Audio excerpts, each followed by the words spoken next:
The last 2 years have appreciably brought in the much needed focus on the development from 0 to 3 and 3 to 6 years, which was never considered in earlier policies. Extensive researches in cognitive development, both at the prenatal stage and the postnatal stages, clearly indicate the importance of its nurture as vital to the futuristic intellectual, emotional, and social profile of the individual. You guessed it right. Our next session is about rethinking learning in primary years. For the same, may I we welcome the illustrious Dr. Rukmini Banerjee, CEO, Pratham Foundation. We accord a hearty welcome to Dr. Sunita Gandhi, founder, the Council of Global Education, former economist, World Bank. We also have with us the eminent Dr. Venita Kaul, Professor Emerita, Ambedkar University, Delhi. I extend a hearty welcome to the moderators of the session who would take the discussion forward. We have Dr. Annie Koshi, Principal, St. Mary's School, Safdarjung Enclave. We have Ms. Sadhana Bhalla, former Chairperson, NPSC, and Principal, Meera Model School. Ms. Seher M.A. Sayyad, Executive Member, NPSC, and Principal, Hamdard Public School, has kindly consented to be the coordinator of the session. Ma'am, the floor is all yours. Kindly take over.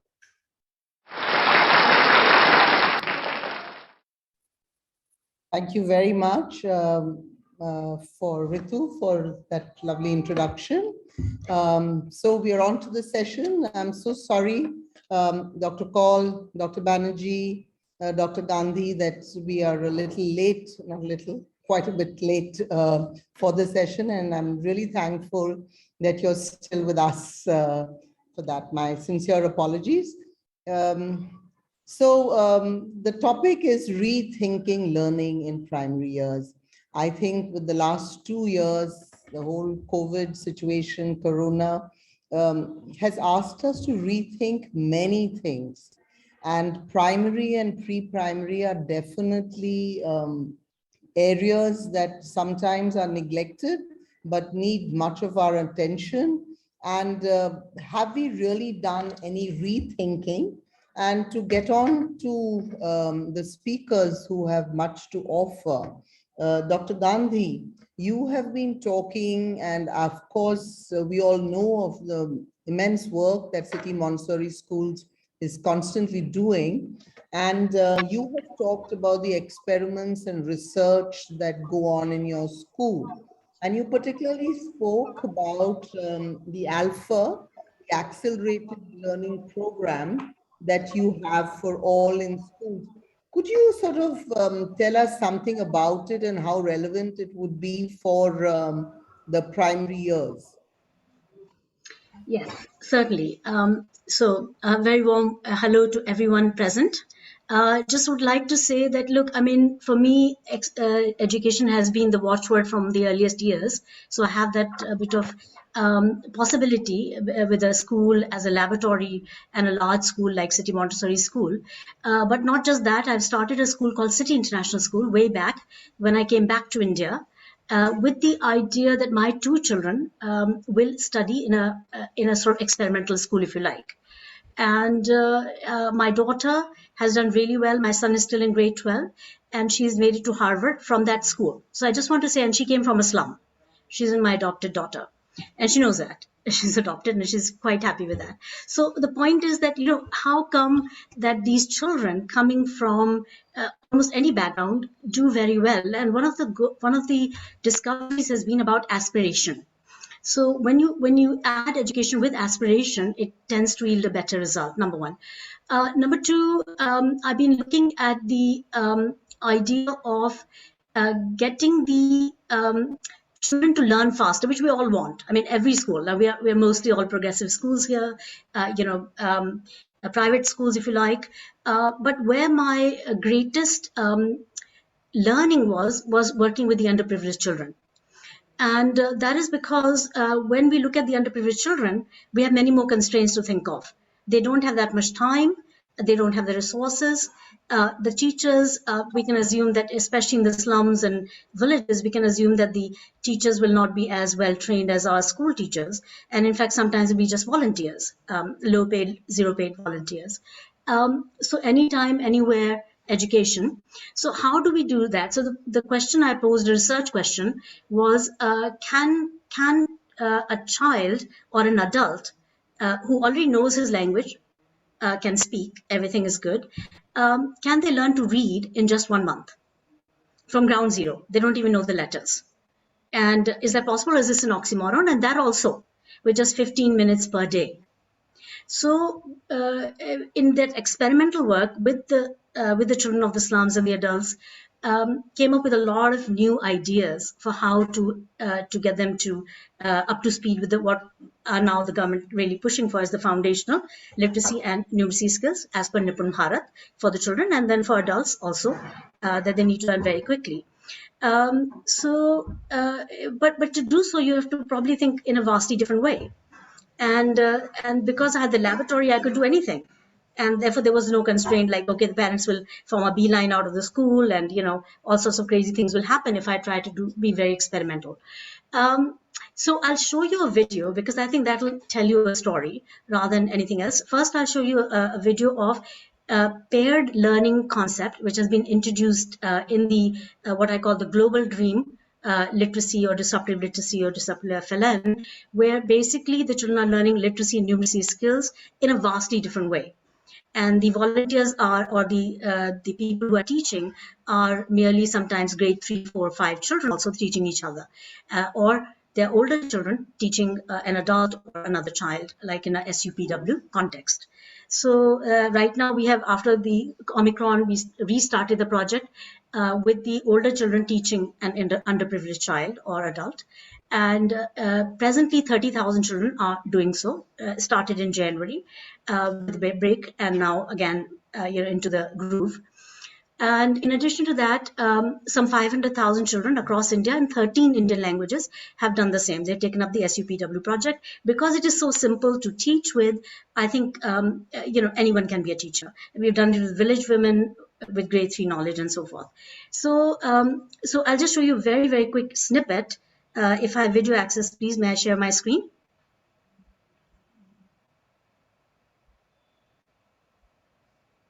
Because I think, I can talk about it and say, oh, it's so great and wonderful, but, result has to be seen with the children. And I'll just show you a modality first and then the alpha video. I'm not getting the access to the screen. Is it possible for ma'am to get access? Yes, I had told Sudha ma'am, the tech team, kindly give access to Dr. Puneet. So while we're waiting, I'm connecting with you after 8 years, we're going to throw some light on the reverse methodology that you talk about. Right. Okay, right. So, but anyway, I think now I can just share with you.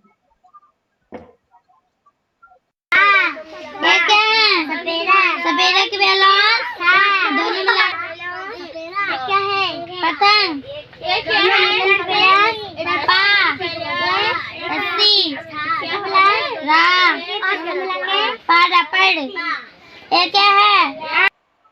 Okay, so you can see paired learning is going on here, and the mentor needs to prepare the environment, needs to give the right prompts, give the right materials, but more or less the children are able to learn with each other, and this saves a lot of cost, but also so much more joyful for the children. We had a teacher, government teacher in Shravasti recently implement that, and he did it the old way. I mean, he took the same toolkit but started teaching from the front. And the children were all bored. They were all like, spending their time in a different way. So I think teacher mindset change about possibilities is really critical here. Now I'll share with you the other video because that I think will put everything in context. This happened. This is a video eyewitness account of the press and media, and also the former Chief Secretary of Uttar Pradesh, Alok Ranjan, being present on the occasion as chief guest. So I'll just show you the reading capacity of the children and what the observations were by the various people who were present that day. I call them the eyewitness accounts. So here it is. Dr. Gandhi, I was just thinking, can you hear me? Yes, Annie, go ahead. Yeah. No, I was just wanting actually while you're getting ready to throw this question to both. Maybe Dr. Vinita Kaul has very strong, I believe, some research evidence to show that early reading can be harmful. Is that right, Dr. Kaul? I think you said something to me about that yesterday. And of course, Rukmini would be very helpful for your comments since we're talking about children from lower economically, challenged backgrounds. What is being said. So, Dr. Kaul, would you like to make a comment first on this? Yes, certainly. I can come in. Thank you, Annie. Yes, I think it's one has to sort of nuance this by understanding what is harmful for children and what is beneficial for children. Because in the name of early education or early accelerated learning, we should be very cautious about what is the content and what is the pedagogy. What is it that we are trying to get children to learn and how are we getting them to learn? So I think it is our own research has shown, which we did with Rukmini's organization, Asar Center in Ambedkar University, that this is more about the NEP. But what our research has shown is that early childhood education can actually lead to narrowing or even wiping out the social inequity gaps that are there in our society, provided we are able to reach children with a very high quality early childhood care and education. And as I said, quality education means content and pedagogy. So the content has to be not accelerating the primary education curriculum or down extending the primary education curriculum downwards, which is actually happening today, that we are forcing children to learn to read and write when they are not ready for it. It is the idea of the if it can be shown, the next slide maybe that would help. Yeah, the idea is that we should be able to reach children with what is the necessary foundation for them to be able to learn to read and write later with meaning and with understanding. And as you can see in these two graphs, this is from brain research, you can see that, this is a window of opportunity for learning. This particular one, if you see, what do you get to learn to get what is the content for preschool and what is the content for school is different. And what is there for preschool becomes the building block for what children learn in school. So we should not bring the building block, we should not bring what children should learn in school down. We should be taking it forward. And what children need in the preschool years is a lot of sensory development. They need a lot of language, oral language development, and they learn a lot of concept formation, concepts to be learned through play-based pedagogy, as the policy has said.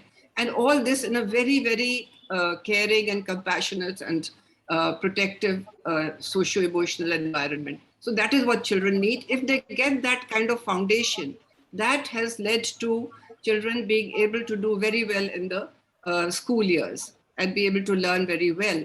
But if that doesn't happen, and we have research now, and there's recurrent research coming in from all across the world, that if we are instead bringing the formal methods of teaching down to the preschool level, that is actually counterproductive, because it's going to lead to later children being able to do worse than what their potential was. So I think we have to be very careful on that. Dr. Kaul, could we just know that the conference is all about bridging the learning gaps? So how can, in today's pandemic, if you see, children have literally, not gone to school. So how can we bridge the gap where reading and writing is concerned? You're asking me? You talked about, the fact that we should not bring down what should be the blocks of primary school into pre-primary. Absolutely. But I would like Rukmini to look at this whole issue. I can just want to say one more word, but also, what the policy is saying is that you take the preschool methods, the preschool content into the primary. It's the other way, reversing the process, so that there is continuity and consistency, and children get the same kind of enjoyable environment that they need to get in the primary years. So it's the upward, it is reversing the process. I'm so sorry, Seher. I'm just trying to sort of continue this thought before we come to what you just said. Dr. Paul, you've talked about retaining developmental levels, okay, rather than, sort of pushing them. But education with aspiration, I mean, this is something that's very interesting because there are parents who start off reading to their child, like just when they're born, and they sort of, read stories to them. And before you know, at 1 year, the child is actually has learned the words. She's not reading, but she's. So, Rukmini, if you're talking about the same, socio-economic, what do you call, group that Dr. Gandhi was talking about, and this whole issue of, not getting accelerated learning or reading early. What would your comments be vis-a-vis what Dr. Kaul has just said? So in our own work in Pratham, we see there is a continuum, obviously, from early childhood all the way into primary. But we see the need for speed when you've already been in the school system for several years, and the curriculum is now vastly outpaced what the children can do. So let us say that I am a child in third or fourth or fifth, or in many cases even in sixth, where now my textbooks and the curriculum require actually a lot more sophisticated reading for comprehension and application, and I'm still struggling at very basic decoding. Then there is something has to adjust. You either have to bring the expectations, and I think curricular expectations are a little bit different from parental aspirations or children's aspirations. So you either have to bring that level closer to where the children are, or you have to do something to boost the children's ability to be able to access what is expected of them in the class. And I think to some extent, this is referring to what Sahir is also asking, that we already had this big gap. And I'm specifically referring to kids who've been in school for a few years, because I want to come back. I'm Vinita's biggest shishya. So I have to come back and attach myself to what she's saying. But in the meanwhile, now I think and I don't have much experience in OECD or other countries, maybe Sunita can talk about that. I think one of the things about developed countries is that the pace of their curriculum or the depth of their curriculum matches the capability of the teachers and the children and the parents to be able to actually go down that path. We, however, have big mismatches between the ability. I think schools like yours, because of strong families and strong teachers and probably progressive methods, maybe they don't see the gap as much.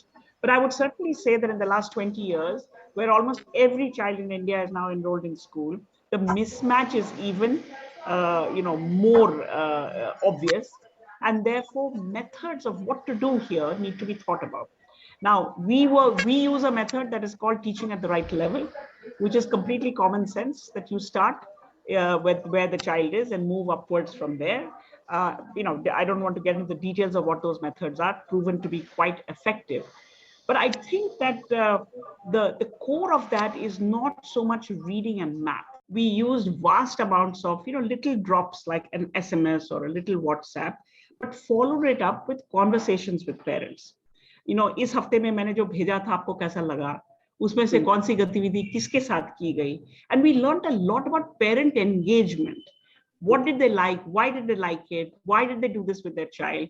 And one of the things we found, especially with the younger children, was when it was parents, a lot of our parents did not have confidence to deal with very academic things, because they felt वो तो textbook की बात है, वो तो teacher better पढ़ा सकते हैं.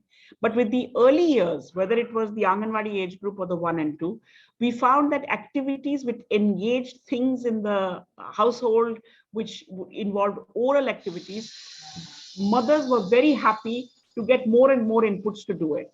So one was that we had been focusing on our method, which is called teaching at the right level. And I would say the last 2 years, we have learned a great deal about reaching at the right level, conversations with parents, via activities, not via theory, via activities. Yesterday, I sent you something which said, can you arrange, aloo and pyaz, categorize them and then put them from bada to chota. Lots of parents and mothers said, wo to hum kabhi bhi kar sakte hain. But ye education hai kya? We said, don't worry about what is education and what is play. anything that engages the two of you is going to be very, very useful, both for the child and the parent. One last thing, we've been doing a lot of melas, which we call Readiness for Learning melas, in which mothers and children come and do different activities. Some of the governments are taking this on. So Punjab government a couple of days ago had these across the board. Mothers of preschool and 1 and 2 come to school, and they do a whole bunch of cognitive activities, puzzles, and deliberately doing less numeracy and literacy, which is the natural thing to do, but reading aloud, word games. And we had many schools say that this is the first time that mothers held a crayon and did coloring. And very often they said to the child, "Tum ruk jao, tum baad mein karna, mujhe pehle karne do." Now, to me, this is bringing the family together to really enjoy things which are actually good for everyone. I mean, if a mother likes to draw, the children are definitely good. If the mother likes reading aloud, children are definitely good. But our mothers, at least in the kinds of mothers that we deal with, have not had this opportunity. And for them, education has been literacy, numeracy, which they see a lot of people getting and moving ahead. So as a big society, how do we create this movement to say that early years have to be spent in this broad way, in which everybody engages, and what happens in school and what happens in home does not have to be so different, and slowly build from there. Of course, up to 5th, how we go, we have to see, but I think it's very doable in this age 3 to age 8. And I also feel that government schools are much more open to community engagement, as they see that this help is really going to be needed in the years to, in the next couple of years because of the pandemic. Yeah. So I think what you call a parent had told us that आजकल ma'am teacher लोग पढ़ाते ही नहीं है, हमें ही पढ़ाना पड़ता है. So this online, as you're saying, parent as the first educator was being sort of put into place. But sorry, Seher, I think I interrupted you. Wanted to say something? No, I was just saying that let's hear it out from Dr. Sunita too, because I think she's wanting to show her PPT. Yeah, but Dr. Gandhi, perhaps, you could pick up on this reading that you have done. And I really want to see, because Dr. Kaul had talked about this interdisciplinary integrated approach. So you're doing accelerated reading, but how would you bring, numeracy into this whole reading thing? I mean, how do you do that in the accelerated learning? Can I just interject for a second just to clarify something, Annie, before Dr. Sunita Gandhi shares? When I was saying that there should not be any reading and writing for children in the pre-primary stage or early years, it should lead to reading and writing in the early primary years. I did not mean no exposure to books or no. Basically, all that is very necessary to be able to get the children to bond with books, to be able to bond with reading. And also they must have a good language environment to be able to really get on to understanding and reading with comprehension. So there is no point including emphasizing on children learning the ABCDs and reading unless they have the language base to be able to understand what they are reading. That is very important. Yes, Dr. Gandhi. Yes, I totally agree with Dr. Vinita about the staging of the process of learning, and that we have to go with listening, speaking, reading, and then writing. And there's no rush for writing. So the way we do it in private schools, in many schools, is we do reading and writing all together. I think perhaps we can sequence it in a different way and get a better result. Because once they've mastered the skill to read, then writing comes naturally, or more naturally. And also dexterity and all these things, pre-writing skills can enable that much better. So mentioning that, I think Dr. Rukmani wants to say something. I actually feel that all of these things can happen together. We, in our own work, don't make a big distinction between writing and scribbling and drawing, because we see this as expression that you put down on your own on a piece of paper. And we've seen, even with kids who are learning to read, that as they put their pieces together, being able to express their own thoughts in some form visually is very useful for developing both their own. So one of the things they do is anything that let's say we've all heard a story and discussed it. Fir aap kagaz pe put down whatever it comes out of the story. Sometimes children, almost all children will draw something. Some will start putting some words in. So the most important thing is not what they write or what they're trying to do, is the conversation about aapne kya banaya. Because then that piece of paper and that visualization serves as the next step of elaborating. Again, I think aspirations, expectations come in a lot, because I've had children say, "Ab ruk jaiye na, thodi der mein achhi tarah se bata dungi," because I need time to think and to develop my thoughts. So I'm a big believer that I'm not saying writing, but I'm saying expressing orally, on paper, with color, with words, however you want to do it, has to happen simultaneously to give the depth to the reading aloud and to the oral development of the skill. Spelling welling baad mein aayega, we don't bother about that. But independent thinking has to be encouraged in whatever way. Yeah, I think we can see the video now, Dr. Gandhi. Yes, okay, I'll go for the video. Just want to tell you that we don't teach ABCD at all, A, Kaka, Ga, none of that. We go straight to the words. So as soon as the children enter school, and even the older children, we are calling it alpha because of the COVID. Children at grade levels 4 cannot read, grade levels 3 cannot read. So basically they all begin, just like when we learn French or we learn, Arabic or any other language, we start at ground zero. So we expect that all children will scaffold it at a different rate, but that will start them on very early learning and with the skill to decode by themselves. So they go straight to words because we are going from known to the unknown, and I can share the philosophy methodology later, but I'll just focus on the outcome right now because it is actually amazing to see 5-year-olds being able to read a newspaper in just 3 months of learning. And again, so that's why I brought the eyewitnesses, the press, to be there, and Alok Ranjanji, the former Chief Secretary of Uttar Pradesh, and Mr. Patanayak, Literacy House, India, Chairman, Senior IS Officer. So I'll just show you the video now. May I have access, please, to the share screen? शताब्दी में पहुंच गए हैं, Can you hear it? लेकिन अभी भी हमारे देश में 30 करोड़ से ज्यादा व्यक्ति अभी भी अशिक्षित है, लिख नहीं सकते, पढ़ नहीं सकते। कोविड के बाद जो सिचुएशन है वो बहुत ही खराब है। क्लास 4 का बच्चा 2 साल मिस कर गया, क्लास 2 में था जब कोविड शुरू हुआ, 2 साल स्कूल नहीं जा पाया, क्लास 3 का बच्चा बिल्कुल नहीं पढ़ पा रहा है। तो बहुत ज्यादा डायकोटमी आ गई है, बहुत ज्यादा डिफिकल्टीज आ गई हैं। ऐसा report they point out in government schools the position that class 5 children are not able to read the text of class 2 even. उस एजुकेशन इस समय के लिए सबसे बड़ी नीड है, और ये हम दूर कर सकते हैं अगर हमारी थॉट प्रोसेस हम अपना बदल पाएं और ये सोच सकें कि शिक्षा बदल सकती है, बच्चे बहुत जल्दी पढ़ सकते हैं। सबसे पहले तो इस पे विश्वास करना पड़ेगा। While I was coming down from the corridor, I went to the various classrooms. These children are reading newspapers. It's very tough language in this, in English and Hindi both.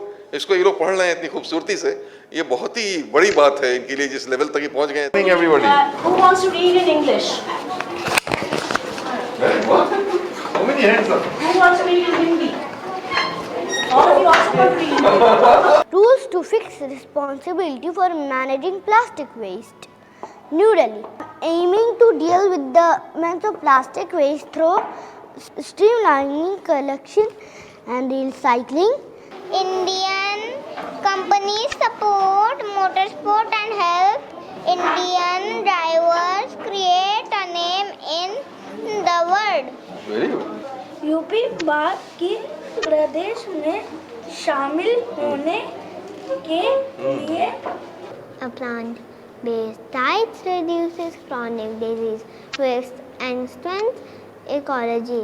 My research focuses on chronic disease and its prevention. In this regard, I analyze how behaviors such as that physical activity. I'm so impressed, and truly, what I could see is that the children are not mechanically reading. I mean, they're not rehearsed, is what I mean. संक्रमण में आई कमी, repeat response टीमों की संख्या की जाएगी आधी। शिक्षा की पद्धति में ऐसे भी स्कूल्स हैं जहाँ 5 साल के बच्चे अखबार पढ़ रहे हैं। I am just awestruck and I am amazed. Lucknow IPL team promoter meet CM Lucknow super games promoter RPSG group chairman Sanjeev. Can we read this? My nanny entered their second straight final. सैनिक स्कूल में प्रवेश के लिए आवेदन अब 28 तक। अब हमने एक अप्रोच जो डेवलप करी है जिसका नाम है अल्फ़ा। ये है अल्फ़ा इंग्लिश की बुक्स हैं, इसी तरह अल्फ़ा हिंदी की बुक्स हैं, और अल्फ़ा के थ्रू जब पढ़ते हैं तो अमेजिंग प्रोग्रेस होती है। इस प्रोसेस ये है कि बच्चे पेयर्स में काम करते हैं, पीयर लर्निंग करते हैं, उनके पास पपेट्स हैं जो खुद बनाते हैं, hand puppets, Tina and Toto, दो उनके कैरेक्टर्स हैं, उनके थ्रू वो बहुत ज़्यादा प्रैक्टिस करते हैं। स्पोकन इंग्लिश भी इनकी बहुत अच्छी हो गई है इसके ज़रिए, और कॉन्फिडेंस तो बहुत ही बढ़िया हो गया, वोकैबुलरी बढ़ गई है।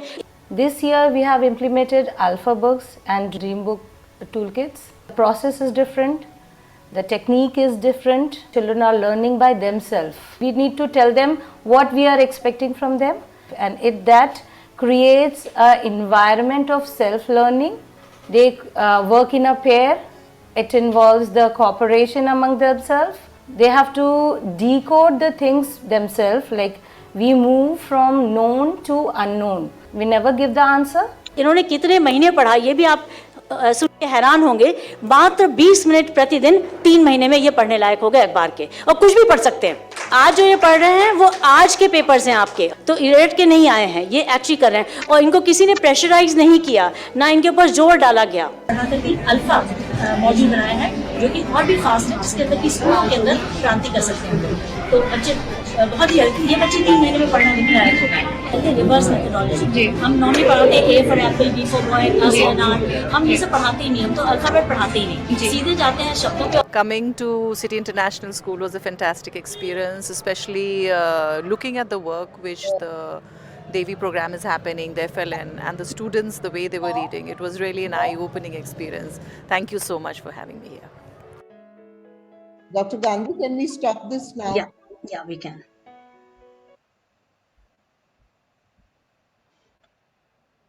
Dr. Kaul, would you like to comment on what we have just seen and what your views are on that? Yes, I think it was very interesting and very impressive indeed.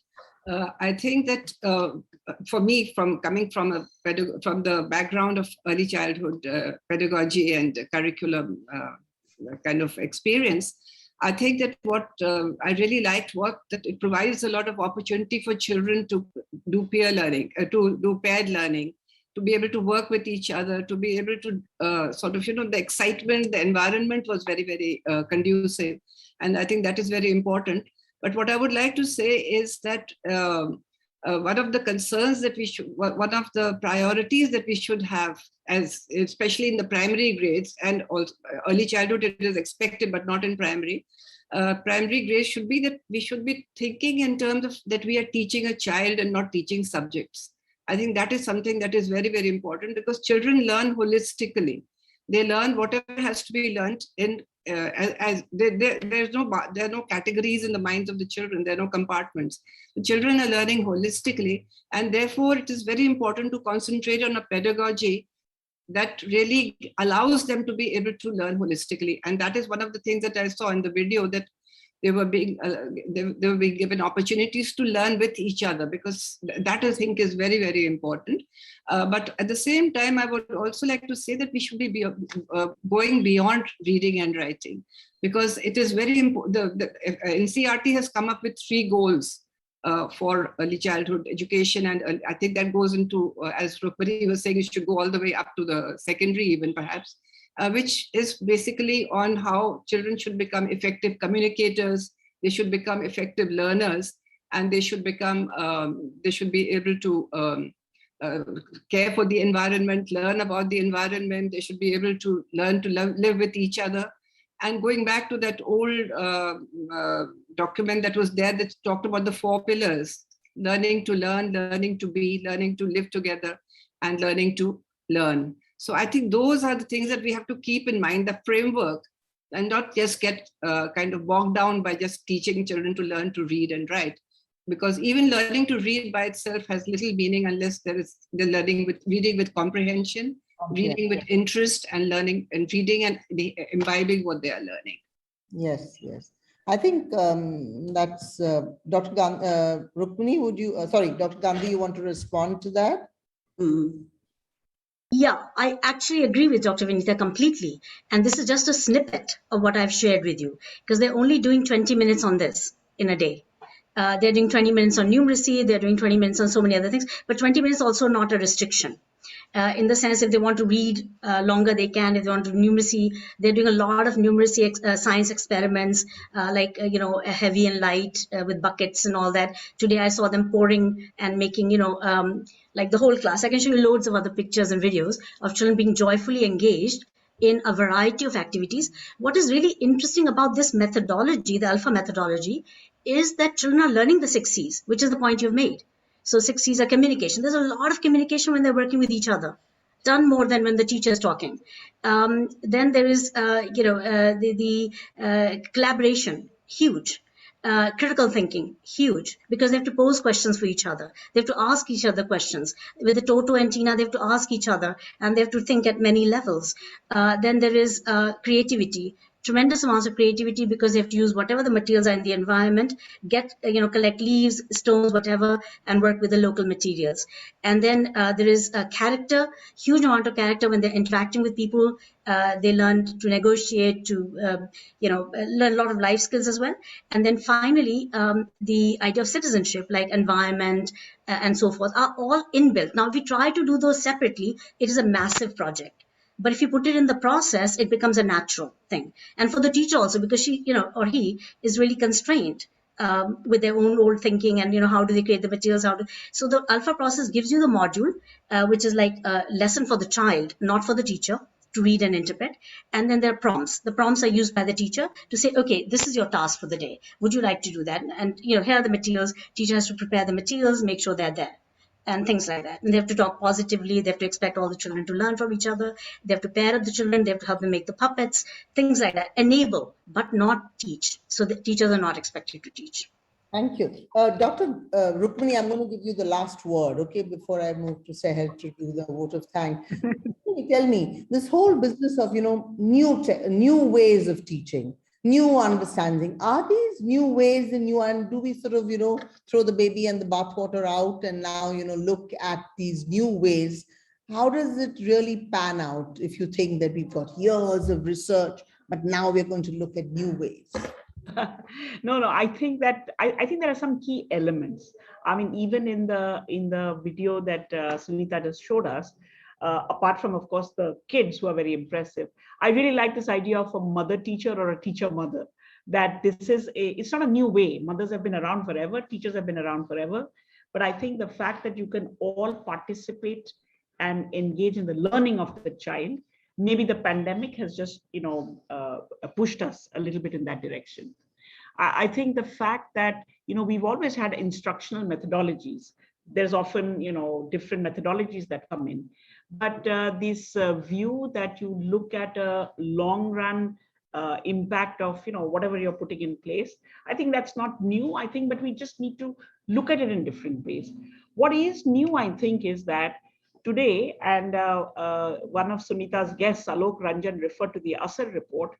Today, if I look at the level at which children in third standard are, and let's say you define that learning outcome in whatever way, we find, at least in Asar, we find that, let's say, on average, in large representative sample of India, about 25% are meeting whatever are the expectations of them in third standard. We want in the next 5 years that to be 100%. I mean, that's like we have never made that kind of a jump. And to do that, there needs to be many things. One big shift that Vinita has referred to is thinking about the first 5 years of your sort of learning life as a continuum. That will bring in a different kind of it's not like we haven't had preschool. It's not like we didn't have first and second, but very actively connecting the two, thinking about as a, so if we are to achieve this foundational literacy, numeracy, and hopefully it'll be a broad foundation and not a narrow foundation, I think many more types of people need to come into this. It needs to be truly a national priority, not just a government scheme. And therefore, the mindset of our parents, any kind of parent, anybody who's doing anything in the development of young children. For example, I mean, in Lucknow, there are lots of billboards. You look at the billboards of government schemes, doesn't matter who is the chief minister, the billboards text is pretty much the same. Thick text, very, very fine print, which is all over. And then you look at advertisements like what Airtel puts up.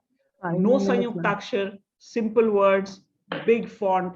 So as a country, if we want to encourage reading and discussion, what is that big environment? Now, if those newspapers knew that Sunita is going to use 5 and 6-year-olds to read it, they could easily have some stuff that actually appeals to 5 and 6-year-olds in the newspaper to read on a daily basis, right? I just want to finish by saying that my father was an English professor. He taught English at the MA, at various levels. And they sometimes had students, he had always some blind students in his class, and they were desperately looking for readers who could read out. Age 8, I read War and Peace to one of his students. And I was very pleased because I was given a lot of importance because isko padhna aata hai. 20 years later, when I read War and Peace again, I realized what I had been reading. So I could read. And I knew I was providing a very important service because it benefited that young man a lot because I had lots of time. I could read fluently and he could pick up the meaning. But for me to put my meaning and my reading together took a lot longer. And but that's not to say I shouldn't have read War and Peace. I think that was a good exercise to have done. So I'm so happy that you guys are having this conversation. You are the leaders of education of India, and hopefully, many of the things we've talked about today can move ahead. Lovely thoughts. And let me not forget your mother, who was my professor at Lady Shri Ram of English. So father, okay, but no woman being forgotten there. Okay. And thank you so much for giving us so much of insight. Lots of the work is applicable definitely even to the so-called urban elite. So thank you very much for that. And Seher, all yours now. And thank you, Annie ma'am. And well begun is half done. And where thinking and rethinking is concerned, today it's time to reset, rethink, and reposition. And where Rukmani ma'am just said, at the age of 8, she was exposed to War and Peace. And I've exposed my child to Harry Potter. He's read 4 series already. So there's no boundaries where reading is concerned. It's just a matter of mindset. And this is what we need to do. Rethinking is a skill set, but it's also a mindset. So good afternoon, everybody. Formally, I would like to propose a vote of thanks to all our eminent speakers and to the moderators, the 2 senior principals of Delhi who have played an instrumental role. So on behalf of the NPSC team, we are grateful and we're honored to have you as speakers and panelists. Thank you so much. I think we've had a lovely session, and this was the beginning.